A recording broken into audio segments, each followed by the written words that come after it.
isaa ilaallee jirra. Maatiyos boqonnaa 8 lakkoofsa 24 irratti Yesuus doonii keessatti rafee barattoonni isaa immoo bakka inni rafee isa kaasnee jenne. Rabbi ni rafaa, Rabbi hin rafu jennee quraanallee ragaa godhannee turre. Laa ta'khudhuhu sinatun walaa nawm.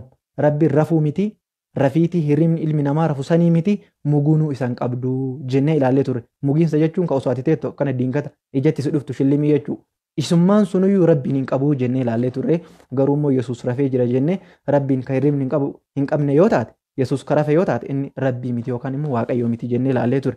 Beela'uu isaallee ilaallee turre. Maatiyos 21 lakkoofsa 18 haga 20 Yesuus beela'ee mukatti goree firii irraa barbaaddachuuf gaafa jedhu firii irraa dhabee. Firii mukuma isa bira jirtu itti siqee firii irraa dhabee jennaan abaaree biraa kutee.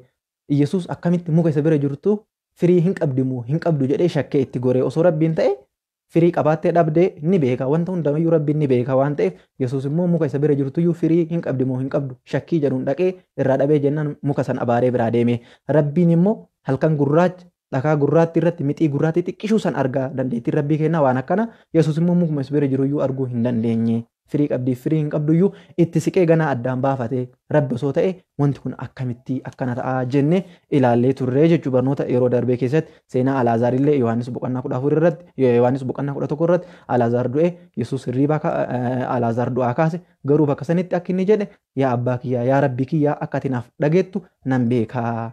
Wanni an kana jedheef ati na argite haa beekaniif kana jedhe ergamaa ta'uu isaallee rabbiin kadhachuu isaallee bakka sanitti ilaallee turre. Barnoota hadhaa keessatti illee obboleewwan kiyya barnoota ajaa'ibaati hadhaa jechuudha. Insha Allah daddaftanii invaayitii sheer gootanii barnoota ajaa'ibaati. Hoolli baayibilii marraa isaan amansiisnaa barnoota cimaadhaa baay'ee important insha Allah education barnoota baay'ee barbaachistuudhaa fi evidensii sirriitti evidensii irratti hundoofnee ilaalla jechuudha. Inshaallah meeqa jalqabuma irratti paartii 3 kana babal'isnee ilaalla inshaallah. Akki jedhan obboleewwan keenya Yesuus kana irratti waliif hin galan jedha. Waa'ee isaa kana irratti iyyuu beekumsa hin qabanii nu ji'a Rabbiin yeroo dubbatu. وقولهم بسم الله الرحمن الرحيم قرآن كان كيسة كان جاء ربين وقولهم إنا قتلنا المسيح عيسى بن مريم رسول الله وما قتلوه وما صلبوه ولكن شبه لهم وإن الذين اختلفوا فيه لفي شك منه ما لهم به من علم إلا اتباع الظن وما قتلوه يقينا بل رفعه الله إليه وكان الله عزيزا حكيما جاء ربي سبحانه وتعالى وإن الذين اختلفوا فيه لفي شك منه ورون نبي عيسى كيست والأبن وآي فنسوا فيه فنفهم أبو إسار كيست والأبن ورون نتفنس نيجر رجلان أتش كيست إسان متما إساني يشكي كيست جراني ما لهم به من علم إلا اتباع الظن akkanumaan seete fakkaattee hordofan malee waa'ee kanaa irratti beekumsa gahaa hin qabanii jaa Rabbiin gaafa nutti himu.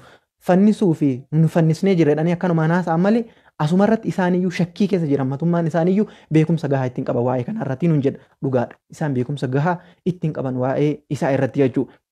Mi'a kaasnu obboleewwan keenya tokko tokko maal jedhan waa'ee Nabii Iisaa gaafati gaafattu gaafa si dhufanii si sabbakan maal jedhan obboleessa keenya fayyisaa isaan malee fayyisaan hin jirtu isa fudhu ni fayyitaa inni gooftaadha sin jedhan. Eenyuun yeroo ta'etti Yesuus Kiristoos gooftaadha sin jedhan.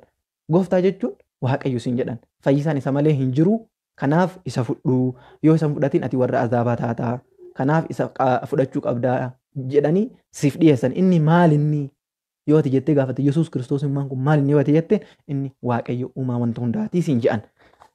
Namoonni tokko tokko akkas sin jedhan gaafa si sabbakan waaqayyo uumaa wanta hundaatii siin jedhan. Garuu gaafa ati evidensii beekuu kee argan maa nyaatee hin jiru, dhugee hin jiru, inni gadi bu'ee wanta kana ta'ee hin jiru gaafa tetteef immoo ragaa tokko tokko dhiyeessitu maal siin jedhani dhugaadha. Yeroo waaqa turetti waaqaa, yeroo gad bu'eetti immoo namaa siin jedhan. Jijjiiran jalqaba maal siin jedha yeroo si dhufanitti waaqa siin jedhan. Garuu yeroo ati immoo ragaalee tokko tokko dhiyeessitutti maal siin jedhan dhugaa jettee yeroo waaqa turetti waaqa yeroo gad bu'eetti nama siin jedhan. Rabbi ni jijjiirama. Rabbi gaararraadha. Rabbi yeroo waaqa turetti waaqa ta'e yeroo gad bu'eetti nama ta'a. Okay bareeda. Yeroo inni nama ta'ee jiru sanitti eenyutu waaqa ta'e ka jedhu gaafii. Ammallee tokko tokko maal siin jedhan kanarratti iyyuu hin dhaabatan. Tokko tokko waaqa siin jedhan. Gaafa ati ragaatti dhiyeessitamu lakki yeroo waaqa turetti waaqa yeroo gad bu'eetti nama siin jedhan. Tokko tokko maal siin jedhan lakki inni waaqa hundumaa danda'u yoo jennellee rakkoodha inni waaqayyo illee miti. Ilma waaqaatii siin jedhan. Hayyee inni ilma waaqaati Rabbi ilma qaba lakki rabbiin ilma hin qabu tokkicha ilma isaati garuu Yesuus ilma isaati waaqayyoon ani ilma kiyya jedhee ni jira inni ilma waaqayyooti malee waaqayyoo miti siin jedha miilaan waan takka irratti hin hundaa'anii bara obboleessa kiyya obboleewwan kiyya waan takka irratti osoo hundaa'anii sitti himani sirriidha yoo fedhan waaqedhan yoo fedhan ilma waaqaatiidhan yoo fedhan namni garii isaan keessaallee ergamaa waaqaatii jedhu ni jira dhugaa wallaahi ladhiin wanta isin ajaa'ibu jechuudha waan takka beekumsa gahaa ittiin qaban jechuudha waan kanaa irratti gariin isaanii maal jedhaniin Yesuus waaqayyo jedhaniin isaanummaan warrummaan kiristaanaa kun waa'ee isaa keessatti waliin galan gariin waaqa jedhaniin uumaa wanti hundaa Yesuus siin jedhan gariin immoo lakki yeroo waaqa turetti waaqa yeroo gabbu'etti nama siin jedhan gariin immoo lakki inni ilma waaqayyooti siin jedhan gariin immoo lakki inni ergamaa waaqayyooti siin jedhan isaanummaan matummaan isaaniiyyuu waa'ee kanaa irratti ragaa gahaa hin qaban beekumsa gahaa hin qaban jechuudha akkanatti waa'ee isaa irratti wal dhabuun isaanii kun maal akka eegaa wanti isaan qaban daayirektilii orijinaalii mitii waan dhugaa qabatanii hin jiranii itti fafakkaattedha jechuu akeeka jechuudha. Maaliif wanti dhugaa jechuun takkuma qabata. Yoo waaqa jette waaqa sanii dhaabata. Yoo ilma waaqaatti illee jette ilma waaqaatti illee jettee dhaabata. Yoo lakki namallee jette nama jettee dhaabata. Garuu isaan asumatti waaqa jedhan yoo fedhan asumatti lakki nama ta'ee jireedhan waaqa guutuu sin jedha nama guutuu sin jedha. Yoo fedhan immoo asumatti lakki ilma waaqaatti sin jedha. Yoo fedhan immoo asumatti lakki inni ergamaa waaqayyooti sin jedhan jechuudha. Isaanummaan matummaan isaaniiyyuu waa'ee isaa kanarratti beekumsa gahaa ittiin qaban kan quraanii jedha kun dhugaadha jechuudha. Tokkorra gadhaabatanii siin hin mormanii jechuudha. Mee kanaaf kaa nuti immoo quraanni keenya maal jedha nama jennee amanna. Quraanni suuratul faatihaa irraa kaasee suuratul baqaraa irraa kaasee haga dakanatti haga qul huwallaahu ahad Allahu samaditti quraanni nabi Ciisaan ergamaa rabbiiti nama. Quraanni keenya bakka tokkotti ergamaa jedhee bakka tokkotti nama hin jedhu quraanni keenya bakka tokkotti waaqa jedhee bakka tokkotti ilma waaqaatiin jedhu quraanni keenya guutuun guututti ergamaa waaqaatii jennee amanna. Musliima addunyaa kana irra jiru hundayyuu gaafate Yesuus maal jettee yoo ati gaafatte ergamaa rabbiitii jedhanii siif deebisanii jechuudha. Garuu kiristaanota yoo ati gaafatte gariin waaqa siin jedha gariin ilma waaqaatii siin jedha gariin yeroo waaqa turetti waaqa siin jedha yeroo gabbu'eetti nama siin jedha. Isaanummaan matummaan isaaniiyyuu waa'ee kanarratti waliigaltee hin qaban beekumsa gahaa hin qaban jechuudha. Mee kanoo amma gadi buunee ragaa ilaallee rabbiin nama dhugaa fedhuuf ni galcha waan ta'eef ragaa isaanii irratti haa inshaallah wangeela isaanii irraa laallaa jechuudha. Mee ka amma inshaallah mee wangeelli isaanii maal jedha waa'ee kanaa irratti jechi isaanii akkas wangeelli isaanii hoo maali ka jedhu ilaalla jechuudha. Amma mee ragaan isaan qabatanii deeman mee ragaa isaanii haa laallu yeroo tokko tokko ragaan ati mee Yesuus Kiristoos waaqa ta'uu isaa ragaa naaf dhiyeessii gaafati jettee gaafattu Yohaannis tokko boqonnaa tokko boqonnaa tokko irraa ka jiru siif dhiyeessa maal jedhaa the beginning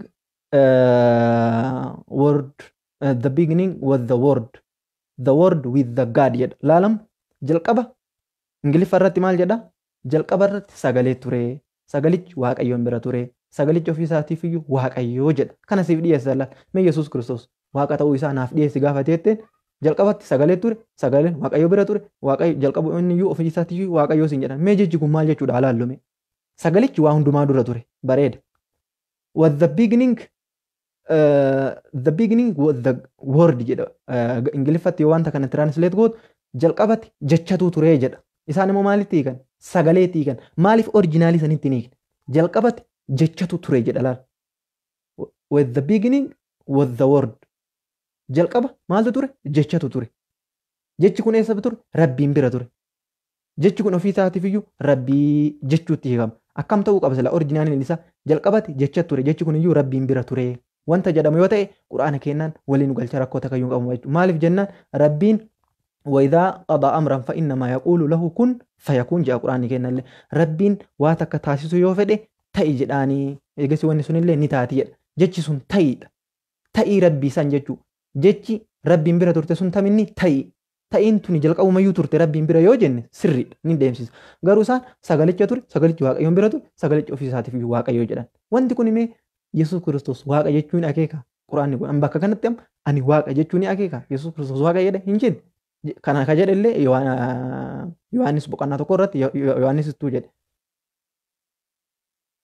jalqaba irratti jechatu ture jechi waaqayyoon bira ture jedha maal jechuudha remee kun amma jalqabatti jecha ture jedhama asumatti immoo jechi waaqayyoon bira ture waaqayyotu dura ture jechi immoo garuu waaqayyoon bira ture jedha ammasitti wal faallessa jechuu wanti kun maal jechuudha wanti kun maal jechuudha wanti faallawaan kun mee naafii ki gaafate jettu maal sin jedhan beeta aabii waldi ومنفس قدوس أحد أملاك سنجان أبا إلما أفور قل كل صدان واقع توكو سنجان كون اللي إساني نديم سيسو أكي سنجانت أبا أب ولد إلم منفس قدوس hafuura qulqulluu sadan isaanii kun waaqa tokko siin jedhan. Kana jechuun aangoon isaanii tokko, wanti isaan hojjetan tokko, waliin caalan, beekumsa qixa qaban, wanti hundinuu tokko jechuudha. Aab Waldi Manfas Quddusiin kun sadan isaaniiyyuu tokko aangoo qixa qaban, wanta hundumayyuu qixa qabanii jechuudha. Garuu wanti kun Aab Waldi Manfas Quddus Ahadu Amlaakiin kun sadan isaanii waaqa tokko gaafa jettee ilaaltu soba jechuudha. Waaqa tokko miti wanti wal dhaba.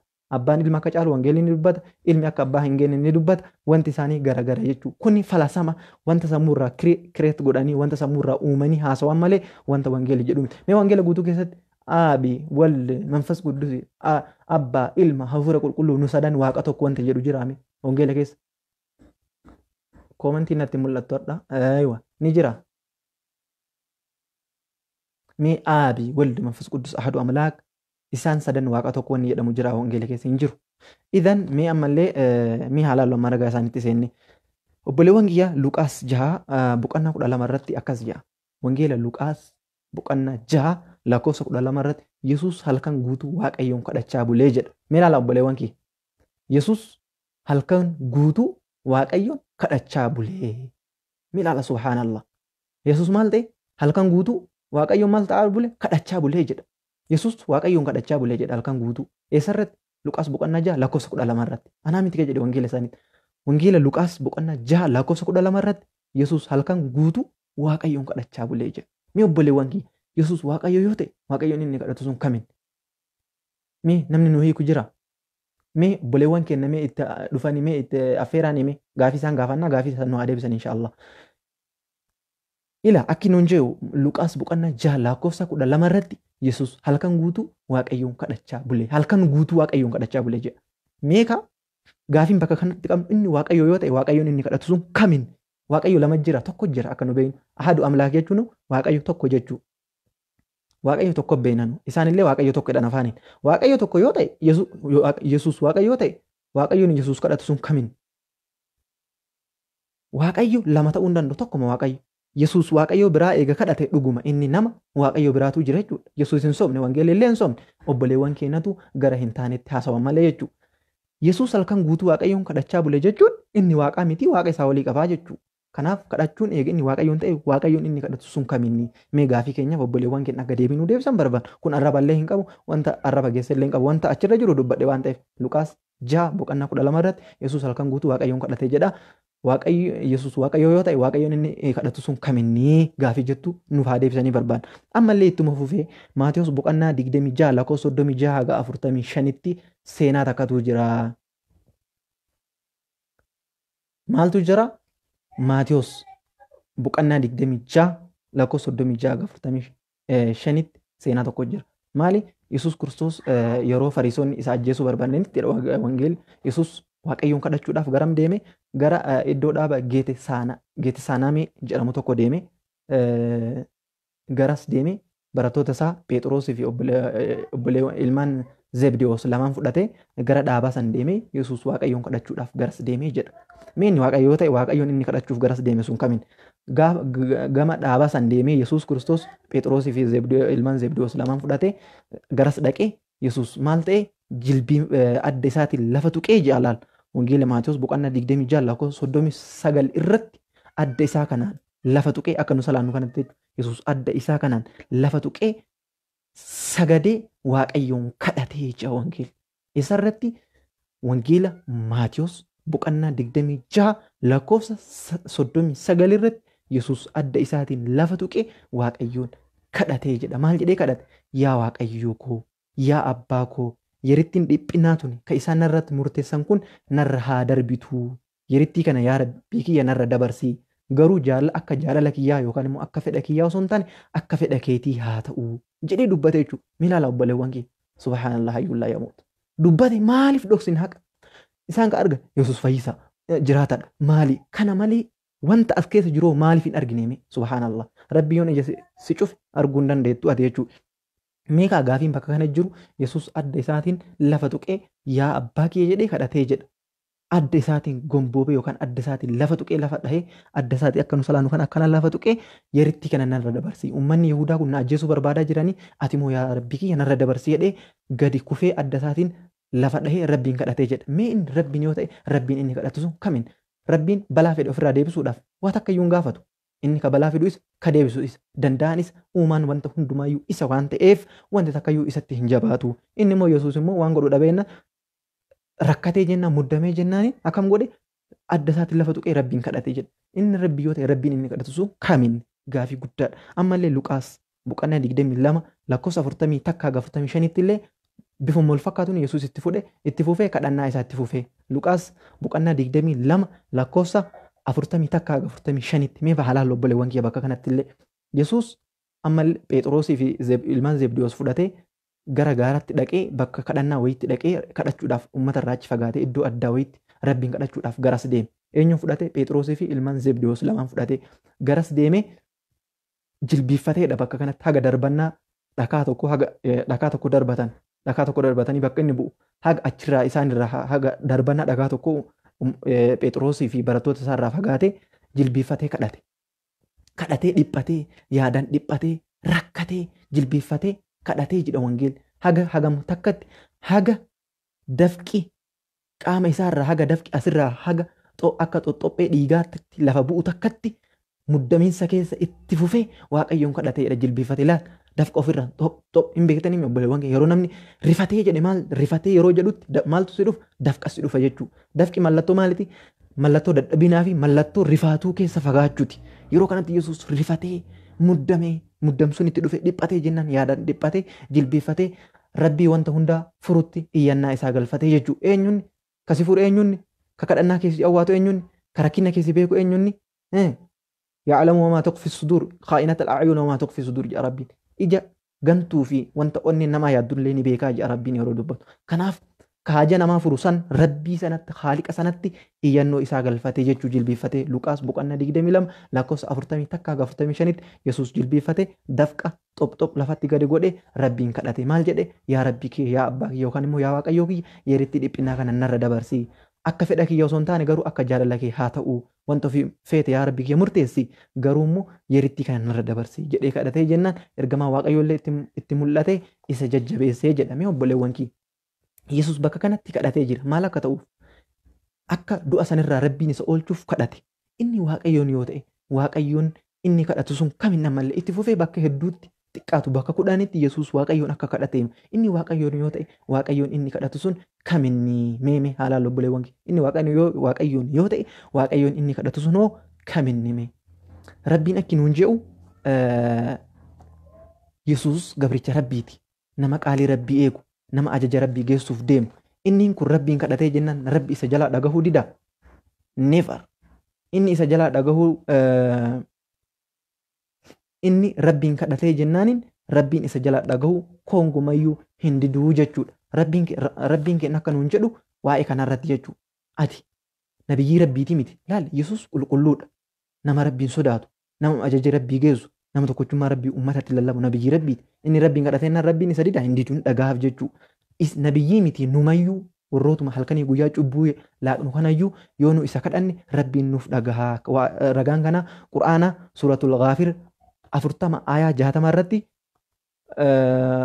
ud'uuni astajib lakum ja'a وقال ربكم ادعوني استجب لكم وان الذين يستكبرون عن عبادتي سيدخلون جهنم داخلين جاء ادعوني استجب لكم نكدا اسنيف اوادا نجي ربي نكدا اسنيف اوادا وان فيت نكدا يوم عسيالي دلقدن نتي ديبيا توبا ان اسنيف ارارما وان فيت يو ركتن اللي نكدا ركو كيسا سيمباسا يو ديبوتن isin obaasa yoo beeloftan nakadhaa ani isin nyaachisa yoo waan feetan rakkattanillee natti iyyadhaan iyyanna keessanii isiniif dhagaa suuratul Ghaafir 40 ayata 60 irratti rabbiin nakadhaa isiniif awwaadhaan hunje gara biraatti illee rasuulli akka ji'an sallallahu alaihi wasallam yeroo gabricha harka isaa gama rabbii ol kaasee yaa rabbii kiyya je'ee rabbiin kadhate rabbiin gabricha harka qullaa gadi deebisu ni qaanfataa ji'a rasuulli sallallahu alaihi wasallam yaa ati akkan harka kee ol qabdii gama sabawaata yaa rabbii kiyya ani gabricha keeti ani cubbamaadha yaa rabbi maasiyaa hedduu qaba na dhaqqabii maasiyaa tiyatan irra naaf tarii rakkina keessa jira yaa rabbi rakkina keessa na furi yoo ati jette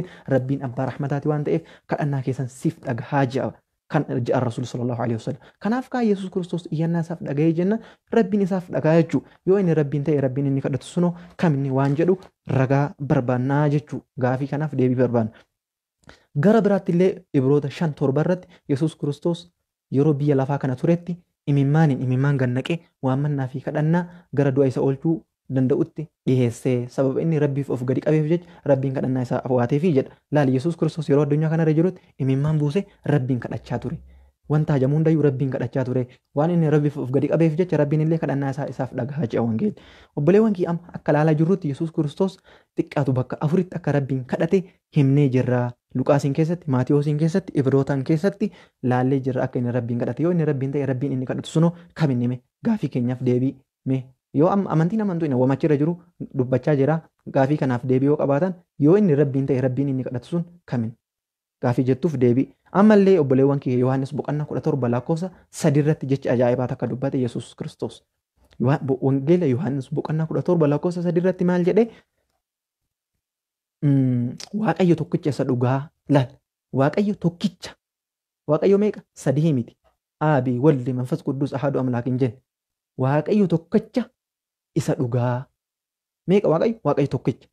Waaqayyo tokkicha isa dhugaa fi laal addaan baase Yesuus Kiristoos isa ati ergites beekuun isaanii jireenya bara baraatii jedhe. Bakka kanatti maal jedhe? Waaqayyo tokkicha isa dhugaa. Waaqayyo meeqa? Tokkicha. Akka Waaqayyo tokkicha ta'e Yesuus Kiristoos bakka kanatti dubbatee jira. Waaqayyo tokkicha isa dhugaa beekuu fi Yesuus Kiristoos ati ergites beekuun isaanii jireenya bara baraatii jedhe laal. Waaqayyo tokkicha jedhe Yesuus achi kaa'e. Waaqayyo tokkicha jedhee miti. Tokkicha jedhee bara. Eegas immoo Yesuus Kiristoos isa ati ergitee jedhe laal. Ergamaa ta'uusaallee bakka kana dubbate. Mee obboleetti teenya naashee dangiyaamu maal jetti? Mee bakka kanatti Yesuus Kiristoos yoo deebii qabaatteef jechuu yeroo hedduu komantii jalatti ni dubbatta. Yohaannis boqonnaa 17 lakkoofsa 3 irratti waa takka dubbate Yesuus. Waaqayyo tokkicha isa dhugaa jedhe laal. Waaqayyo tokkicha isa dhugaa fi Yesuus Kiristoos isa ati ergites beekuun isaanii jireenya bara baraati. Rabbi tokkicha amanuu fi ani ergamaa ta'uu kiyyatti amanuun isaanii jireenya bara baraati dhugaadha. Rabbitti amantee ati nabiyyi rabbitti yoo amante jannata galtaa jechuu. Yeroo sanatti ati rabbitti amantee Yesuus ergamaa ta'uu isaatti yoo amante jannata galtaa jechuu. Innillee akkasuma jecha kana jedhe. Eshi gaafii ansi gaafadhu obboleettiitii yoo dhugumaan beekumsa qabaatte yoo dhugumaan wangeela keessan beekte Yesuus bakka kanatti maal jedhee Waaqayyo tokkicha isa dhugaa jedhe laal. Waaqayyo tokkicha isa dhugaa anan jenne ana Waaqayyoon jedhe. Waaqayyo tokkicha isa dhugaa fi jedhe adda baasee laal. Qoodduu godhee fi Yesuus Kiristoos isa ati ergites beekuun isaanii jireenya bara baraati.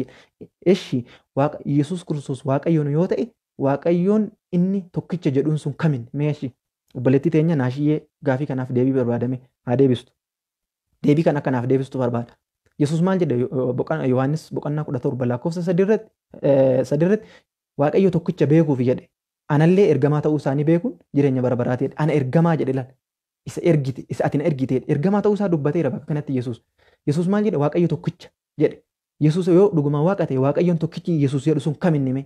Na haa deebistu obboleettii xiyyaaf bakka kennina deebii kana akka na deebistuuf immoo kabajaadhaan ishee gaafadhaa. Inshaallah bira kunnaa jechuudha. Gara biraatti illee waa takka jira. Obboleewwan keenya reefuu maal jedhan siin jedhe? Namoonni tokko tokko Yesuus maal jedhanii? Waaqayyo jedhanii tokko tokko yeroo lafa turetti waaqa nama yeroo waaqa turetti immoo waaqa siin jedhan. Mee akkam jechuudha? Yeroo waaqa turetti ishii waaqa jennee haa fudhannu mee? Yeroo lafa gabbu'etti nama ta'e haa jennu. Yeroo lafa gabbu'etti orijinaali nama jedhanii amanan ishii. Yeroo inni nama ta'e sanitti eenyu waaqayyo ta'e mee bakka isaa san eenyu ta'e?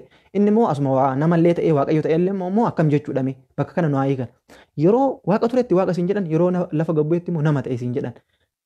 Ishii wanti nuti jennu yeroo inni nama ta'e sanitti eenyu waaqa ta'e? Nama ta'e jettarree sila nama jettanii bara.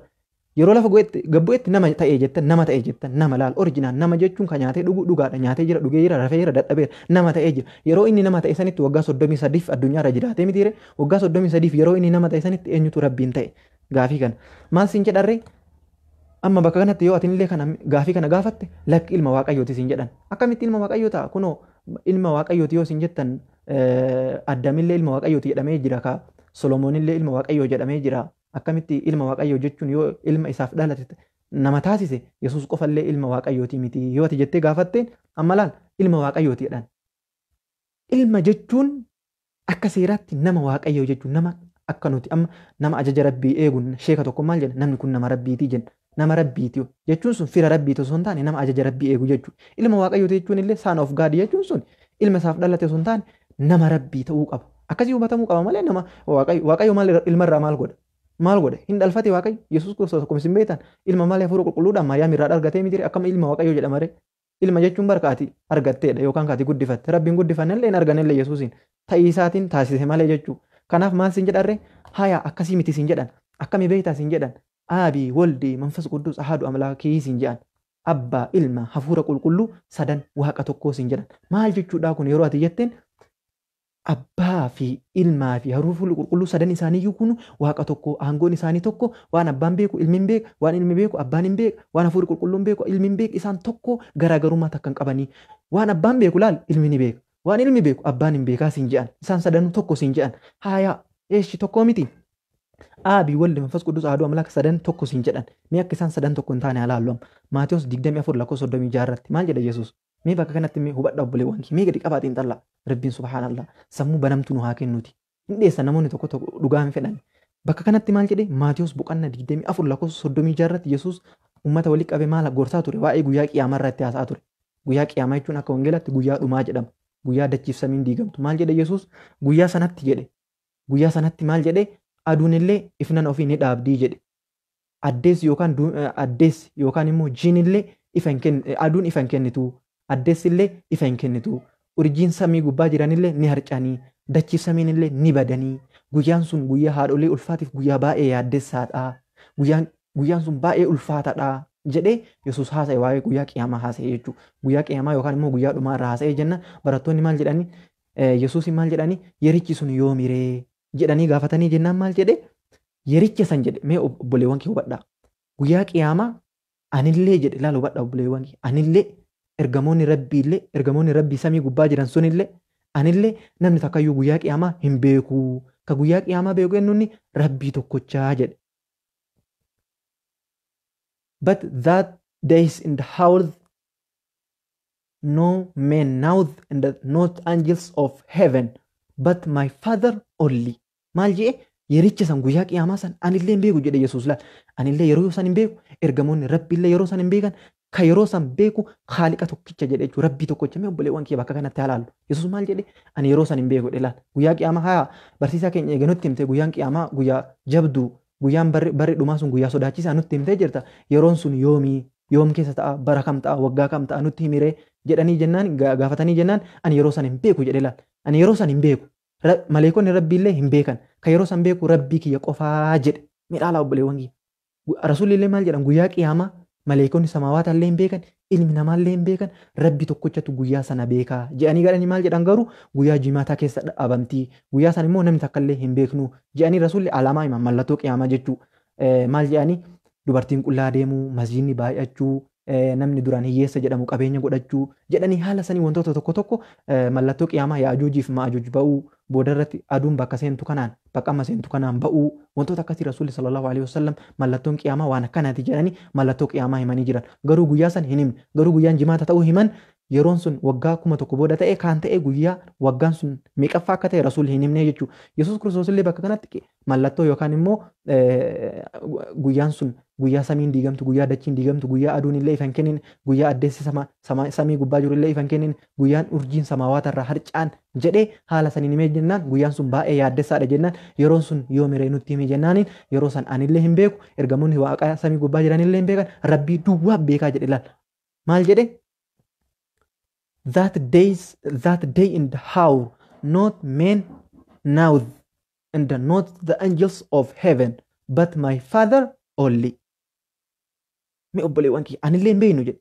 maleekaan illee hin beeku ka guyyaa san beeku rabbii jedhe mee inni rabbii yoo ta'e guyyaa qiyaamaa akkamitti wallaala obboleewwan kiyya inni rabbiin yoo ta'e guyyaa qiyaamaa akkamitti wallaala wanta ofii uume rabbiin akkamii wallaala inni rabbii miti jechuu maal jedhenni iyyuu rabbii qofa beeka malee ani hin beeku jedhe bakka kanatti rabbii biraa akka qabu dubbatee jira rabbiin wanta san akka beeku himee jira ani immoo hin beeku jedhee jira meeqa bakka kanatti aabii walde manfas quddus ahadu amlaak yoo jenne abbaa ilma hafuura qulqulluu sadan waaqa tokko yoo jenne wanta abbaan beeku ilmi hin beeku wanta ilmi beeku abbaan hin beeka isaan sadanuu aangoo tokko qaban yoo jenne mee bakka kanatti inni immoo maal jedhe ani hin beeku rabbi beeka jedhe akkamitti tokko ta'arree eega sadan isaaniiyyuu waaqa tokko ta'anii Yesuus Kiristoos yeroo san maa wallaale laal ani hin beeku jedhe ani amma yeroo san himuu hin barbaanne hin jenne yeroo san ani isinitti himuu hin barbaanne hin jenne nakki ani hin beeku abbaa kiyya duwwaa beeka jedhe olli ilaal san jechuun iyyuu abbaa kiyya bichaa beeka malee yookaan immoo rabbi qofa beeka malee ani hin beeku jedhe dhugumaan yoo inni rabbiin ta'e rabbiitu beeka jedhe gara rabbii biraa maaliif akeekare rabbiin biraa sun kamin inni iyyuu rabbi Yesuus rabbi yoo jettan rabbiin biraa sun kamin ree warri soba jettan mee obboleewwan keenya kiristaanaa hin jiru wanni kun mee bakka kanatti ani guyyaa dhumaa sana hin beeku jedhe. Ergamoonni waaqayyo illee guyyaa dhumaa sana hin beeku jedhe. Ka guyyaa dhumaa sana beeku abbaa kiyya qofaa jedhe. Yoo inni waaqayyo ta'e waaqayyo bichaa beeka maaliif jedhe. Waaqayyo biraatu beeka maaliif jedhe. Lammaffaa irratti aabi wal manfas qudus sadan isaanii tokko yoo jettan aangoon isaanii tokko yoo jettan waan abbaan beeku ilmi hin beeka waan ilmi beeku abbaan hin beeka yoo ka jettan taate Yesuus Kiristoos guyyaa dhumaa maaliif wallaalere. Bakka kanatti qabxiin fudhatamu maal inni Yesuus Kiristoos waaqayyo biraa akka qabu. Yesuus Kiristoos wanta rabbi malee inni beekuu hin dandeenye akka jiru inni akka rabbii hin taane bakka kanatti hubachuu qabna obboleewwan kiyya jechuudha. Gara biraatti illee Maarqos boqonnaa 10 lakkoofsa 17 illee seenaa tokko jira. Wangeela Maarqos boqonnaa 10 Wangeela Maarqos boqonnaa 10 lakkoofsa 17 namtichi tokko itti dhufee maal jedheen Yesuus yaa barsiisaa gaarii jireenya bara baraatti galuuf maal gochuu qabaa jedheen. Maal jedheen namtichi tokko gara Yesuus dhufe yaa barsiisaa gaarii jireenya bara baraa yookaan immoo jannatatti galuudhaaf maal dalaguu qabaa jedheen. Maal jedheen Yesuus kana biratti what you callest me good maaliif gaarii jettee na yaamta. Namni gaariin tokko illee hin jiru. Gaariin tokkochi waaqayyo yookaan abbaa kiyya isa samii gubbaa jiru san malee namni gaariin tokko illee hin jiru jedhe. Mee haalu bakka kanatti. Inni barsiisaan itti dhufe yaa rabbiyyuu hin jenneen bara yaa gooftaa kiyya yaa waaqayyoo hin jenne maal jedheen yaa gaarii qofa jedheen. Yaa barsiisaa gaarii jennaan maaliif gaarii naan jette ani gaarii miti. Namni gaariin tokko illee hin jiru. Rabbi qofatu gaariidha. Rabbi isa samaawaata jiru san qofatu gaariidha jedhe. Mee bakka kanatti maal jedhe inni yeroo kanatti jecha kana yeroo dubbatu Yesuus eessa jira lafarra jira. Garuu inni gara makee abbaa kiyya isa waaqa gubbaa jiru santu gaariidha jedhe. Inni yoo waaqayyoon ta'e waaqayyoon inni samii gubbaa jiru gaarii sun kaminidha. Waaqayyo biraa jira jedhee akeekaa jira bakka kanatti obboleewwan kiyya. Innaa bakka kanatti Yesuus Kiristoos daayirektili waaqayyoon biraa akka jiru dubbatee jira jechuu inni. Yesuus Kiristoos bakka hedduutti waaqayyo kiyya jedhee waaqayyoon kadhachaa ture. Waaqayyo kiyya gara waaqayyo isin waame jedhee itti himaa ture. Obboleewwan kiyya immoo lakki giddiidhaan ati waaqayyo jedhanii wanti kun sirrii miti. Quraana wangeela keessan isin itti himaa jirra. Bakka biraatti illee mee amma haalaallu mee bakka kanatti saalli waaqayyo dhiira moo shamara? Mee bakka kanatti saalli rabbii dhiira moo shamara? Gaafii mee obboleewwan kiyya. Rabbiin dhiira jechuu ni dandeetta? Rabbiin shamara jechuu ni dandeetta? Mee dandeettanii naaf himaa? Mee obboleewwan kiyya kiristaanaa keessattuu mee obboleewwan kiyya musliimaa ni beeyna? Leessa kamithlihi shay'un fil ardi walaa fis samaa'i wa huwa as-samii'ul 'aliim jedha Quraan. Wanti rabbi fakkeeffamu hin jiru dachiif samaawaata keessallee galaana keessallee gaara gubbaallee bakka kamittiyyuu wanti rabbitti fakkaatu hin jiru ni beekna nuti.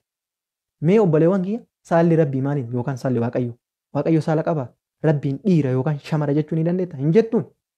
Rabbiin shamarallee miti dhiirallee miti. Rabbiin saala takkayyuu hin qabu rabbiin subhaanahu wa ta'ala. Subhaanallah hayyuun laa yamuut jiraatan hin duune rabbiin shamara yookaan dhiira jechuun hin dandeettu. Garuu saalli Yesuus Kiristoos beekamaadha dhiira.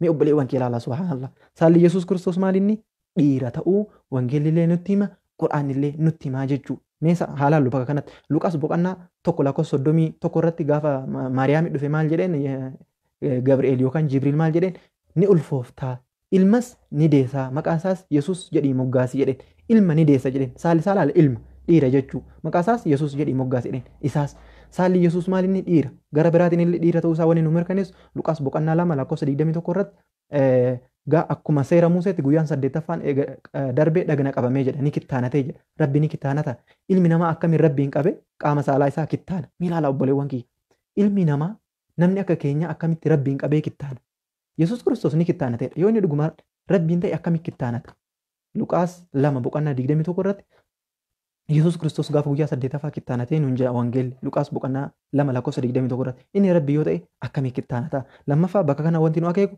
saalli Yesuus Kiristoos dhiiraa jechuu Quraana keessatti illee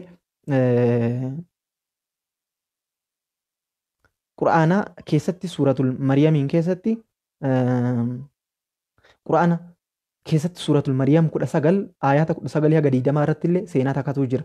Quraana keenya 19 ayaa 19 haga 20 keessatti maaltu jira saalli Yesuus Kiristoos akka dhiira ta'e nu mirkaneessa jechuudha. Ergamaan rabbi itti dhufee maal jedhee inni li'abalaki gulaaman zakiyyaa jedheen ani ilmaa qulqulluudhaan si gammachiisuuf dhufee jedhee Maariyaamiin qaalat anna yakuuni gulaam walam yamsasni basharu walam aku bagiyyaa jette.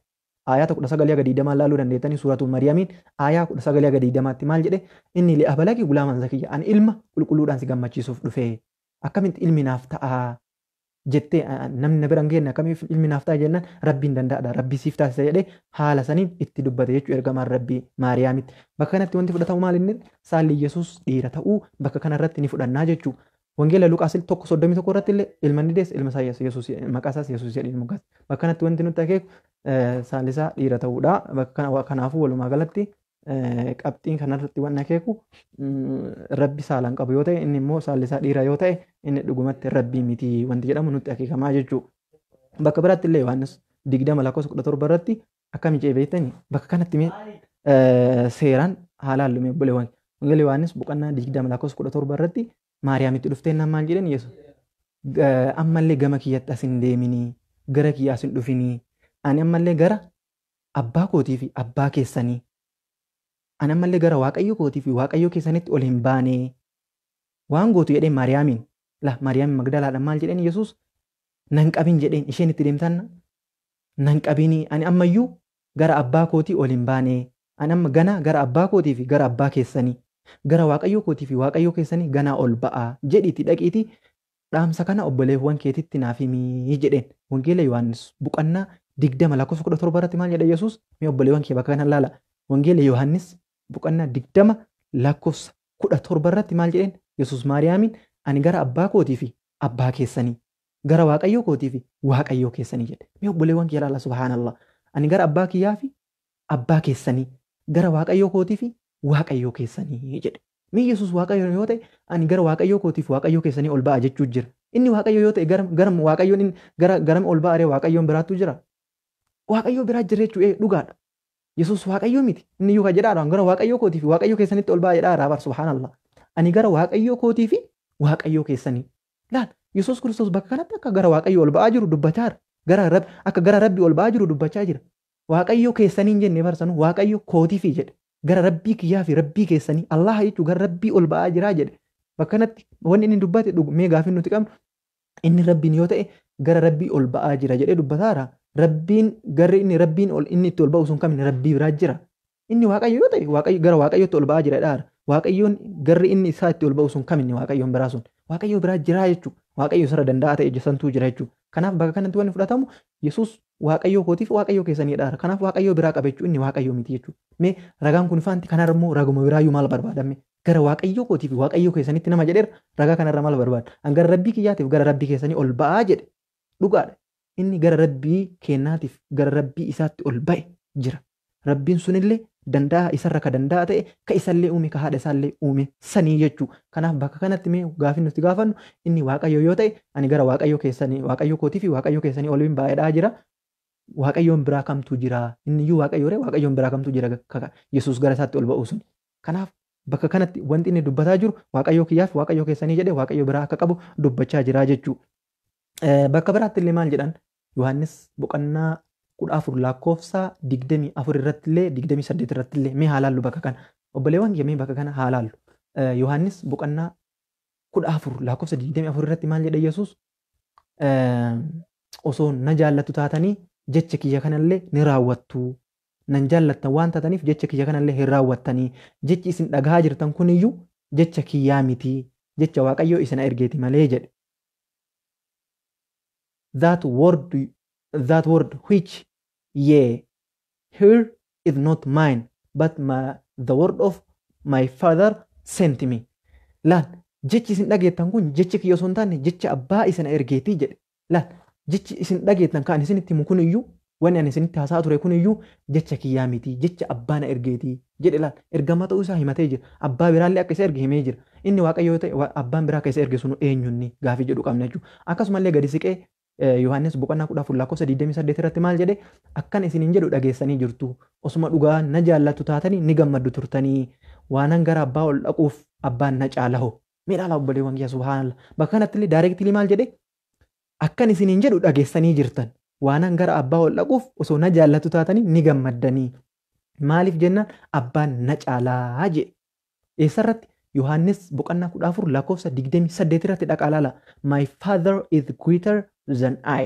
Abbaan kiyya na caalaa jedhe. Yesuus Kiristoos maal jedhe abbaan na caala. Abbi isa caala jechuun yookaan rabbiin isa caala.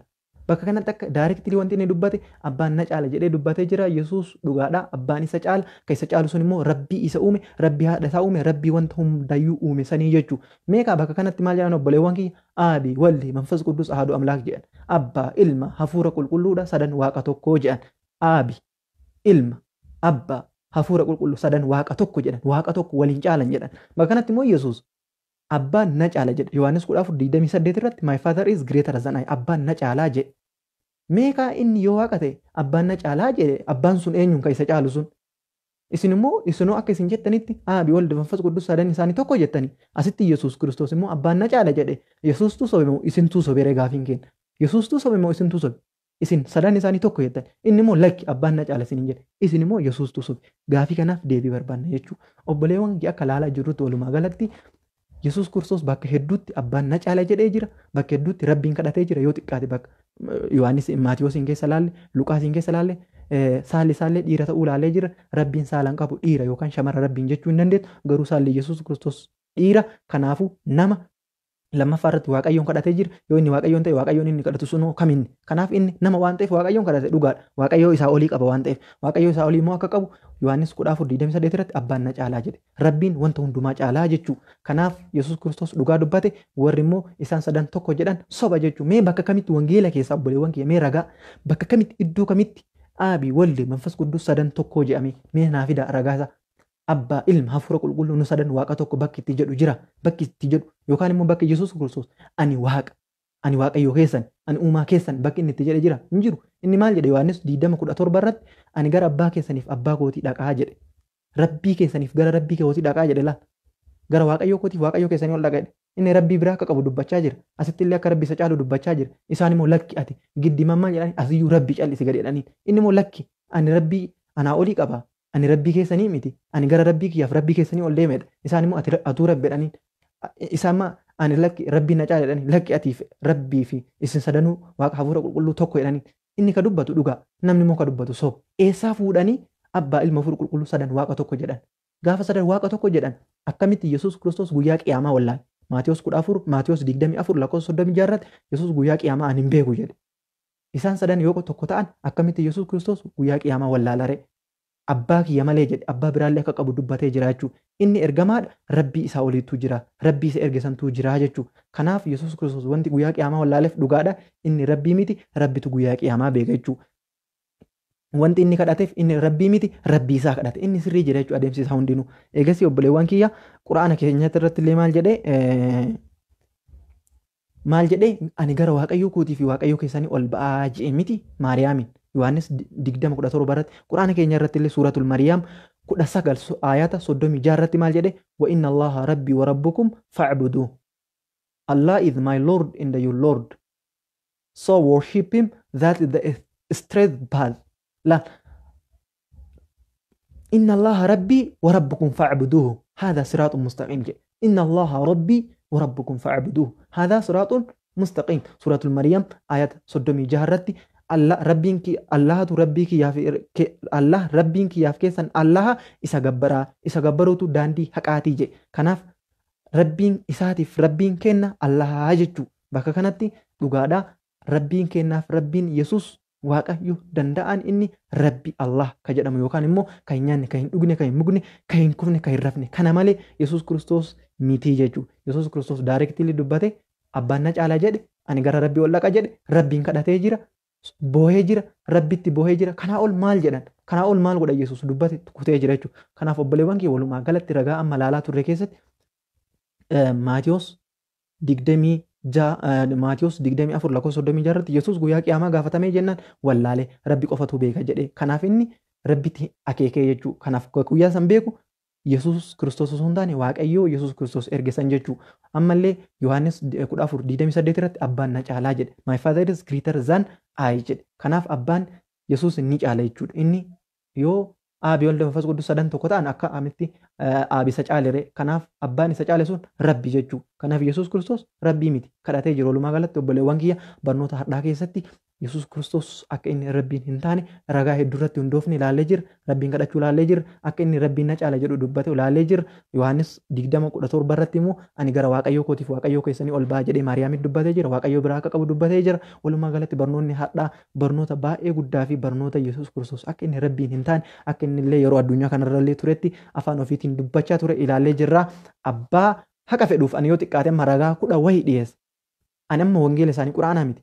wangeela isaanii qofa yoo xiqqaate Maatiyoos irraa Luqaas irraa Maarqoos irraa yoo xiqqaate Yohaannis hin dabalate ragaa 10 wayii akka Yesuus Kiristoos rabbiin hin taane akka inni nama ta'e akka inni ergamaa rabbii ta'e ragaa 10 wayii irratti hundaa'ee itti himee jira. Obboleewwan kiyya gaafii yoo qabaattan inshallah daqiiqaa 2 yoo gaafii hin qabaatin immoo xumuruudhaaf jedha. Maaliif jennaan ani kaasa'u ana ka immoo wanta isinii ta'u keessaa fudhatu isinii ka dhugaa jirullee keessatti ilaalu isinii wanta ani isinii barreessu kana wanti annasiyaan isinii dhaamu hedduu yoo jiraate wanta ani isinitti himu kana barreeffadhaa cheek godhadhaa. Mee obboleettiin teenya sun yookaan immoo obboleewwan kiyya kiristaanaa gaafii takka gaafadhu. Yohaannis 14:28 irratti abbaan na caalaa jedhe Yesuus. Yoo inni waaqayyoon ta'e akkamitti abbaan na caala jedhe? Yesuus abbaan inni na caala jedhe sun eenyuun nime? Gaafii kana naa deebisan. Yookaan immoo isaan illee gaafii yoo na gaafatan anillee deebisuudhaaf qophiidha. Waa'ee Muhammad amma ajandaa laal waa'ee biraa haasa'an. Muhammad akkasii Muhammad akkana waa'ee Muhammad jirra ajandaa. Yeroo waa'ee Nabi Muhammad sallallahu alaihi wasallam ajandaa sanii jiru fidaanatti rakkoota kan qabu. Waa'ee Nabi Muhammad irratti yeroo anaasoo hin jirtaniyyuu hin dhabamtan. Gaafan ajandaa Nabi Muhammad irra dhufu ragaa waa'ee Nabi Muhammad achirratti haasa'a. Nuti hadda ka jedhaa jiru ajandaa waa'ee Nabi Muhammad irra illee hin jiru. Waa'ee Nabi Abrahaam irra hin jiru, Muusaa irra hin jiru. Wanti nuti dhaarru Yesuus Kiristoos nama waaqa ajandaa kanarra jira. Ragaa kanaan waan kanaan ala hin bayinaa kanarratti hundaa'ati na gaafadhaa. Maaltu si galchee na galcha akkamitti dhugaa jiru isinitti himuun na galcha yoo feetanii fudhattan feetuun hin diddan. Maaliif jennaan rabbimatu maal nuun je'a wama alayka illa albalaagul mubiin jedhe Nabi Muhammadiin. Ati itti geessuu malee rasuulli futananii ilmi namaa kun hundi osoo qajeelee jannata galee barbaadan beeytanii futanii ilmi namaa kun qajeeluu didee jennaan rabbiin maal jedheen ati itti geessuu malee qajeelchuu hin dandeettu ka qajeelchu ana jedheen jechuudha. Nuti isin geessu fedhan hin fudhattan feetanii hin dhiistan sun hin galchu sun immoo dandeettii kiyyaa miti. Dandeettiin an qabu takkattiin ka rabbiin naa kenne dhugaa jirtu lallabu fedhan hin fudhatan feetan hin dhiistan jechuudha inshallah. Kana mee isin amma dhiisaame waan biraa dhiisaatii mee gaafii yoo qabaattan waan biraa haasa'uun dadhabuudha yookaan immoo ragaa wama isin anammoo wanti isin haasaa jiru kun tokko yoo jiraate sagaleedhaan seenee dubbadha naayyam ta'a. Sagaleedhaan seentee dubbachuu akkamitti dandeetta? Invaayitiin hin jiru silaa invaayitii siif erga obboleettii teenya invaayitii siif erga ture invaayitiin immoo badee jira hin balleessan. Ka invaayitii balleesse illee abbaa feesbuukaati anaa miti maarkituu balleesse duraan invaayitii nama ergee nama wajjin daayirektii yoo haasa'uu dandeetta. Amma immoo invaayitii balleessanii jiran. Silaa isin ergee invaayitii isin seensisee haasa'uu danda'a. Isin sanas yaada keessan isin irraa fuudhuu danda'a. Ammaaf komantii jalatti yaada tokko yoo qabaattan barreessitanii daqiiqaa inshallah daqiiqaa 2 yaada tokko yookaan gaafii musliimallee haa ta'u kiristaanallee gaafii daqiiqaa 2 wanta komantii jala arguun fuudha inshallah mee daqiiqaa 2 meesha daqiiqaa 2 only for 3 minutes or inshallah for 2 minutes if somebody have question ask me whatever do like inshallah I will repeat that question biidhnillahi ta'ala. Gaafii feetan yoo qabaattan gaafachuudhaaf I am ready to replay or to repeat your question inshallah biidhnillahi ta'ala. Ani qophiidha yeroo kamiyyuu gaafii keessi isinii deebisuudhaaf mee gaafii yeroo namni sagantaa isin kennitu gaafii hin gaafattanii yeroo kaan immoo wama feetan haasoftan mee gaafii imma kun ani gaafiidhaaf qophaa'aa jira. Publiik irra ba'ee yookaan akka namni hundi na argutti kun dhokadhee haasa'an jiru. Inni gaafii yoo qabaattan. Gaafiin hin jiru inshallah gaafii yoo qabaattan mee daqiiqaa 2 wanta ani amma haasa'aa jira keessatti illee waa'ee Nabi Muhammad eenyu mucattiintu maqaan ishee maqaa namaan dhahu waa'ee Nabi Muhammad maal godhaa fidda amma ajandaa bakka kanatti wanti nuti haasa'aa waa'ee Yesuus gaafa waa'ee Nabi Muhammad ajandaa Nabi Muhammadis seenne immoo nu gaafachuu dandeettu. Amma nuti ajandaa san keessa hin jiru mee gaafii jedhaa jira nuti gaafii yoo qabaattan gaafadhaa. Arrabsoon faayidaan qabu. Arrabsamuun nama arrabsuun mallattoo dadhabbiinaati. Mee gaafii kun gaafii dhaara maaltu bade?